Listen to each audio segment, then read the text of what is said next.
বলছি যে আজকের দিনটা আমাদের কাছে সবার কাছে একটু অজানা ছিল, তো অজানা বলতে তবুও সর্বশেষে আমরা জানতে পেরেছি যে এটাই যাই আজকের দিনটা কি রে, তো আজকে আমাদের সমরের জন্মদিন আর আমরা কেক নিয়ে আসছি ঠিক জায়গাটা দেখো, সবাই হয়তো চিনতে পারবে। জায়গাটা হচ্ছে উদয়নারায়ণপুরের ব্রিজে, আর এই হচ্ছে আমাদের এই ভাইটার হচ্ছে বার্থডে। না কেকটা কেক বের করতে হবে না। সমর, আমি বাতিটাকে এইভাবে ধরবো, তুই বাতিটাকে নেবাবি। দেখতে পাচ্ছ এটা আমার কাকা হয়। আজকের দিনে পৃথিবীতে এই ছেলেটা ল্যান্ড করেছিল, ঠিক আছে? তার উপলক্ষে এই একটা ছোট করে কেক কাটা হবে, celebrate. Happy birthday to you, happy birthday to you. আই সমরকে কেমন লাগছে দে, হ্যাপি বার্থডে সমর। আমি কিন্তু কেকটা নিয়ে পালাবো। এই কেকটা নষ্ট করিস না রে, যা দিয়েছে রে এত আর জায়গা।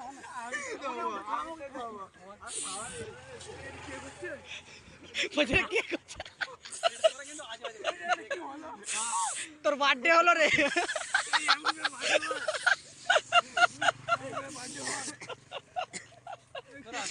কেমন লাগছে? আচ্ছা না, এবার কেক কাট। আমাকে কেক খাওয়ালি, তোকে খাওয়াবো না, এটা কি হতে পারে? এই চাবিটা পড়ে রাখ। এই তো আমার বাইকে চাবি রাখ।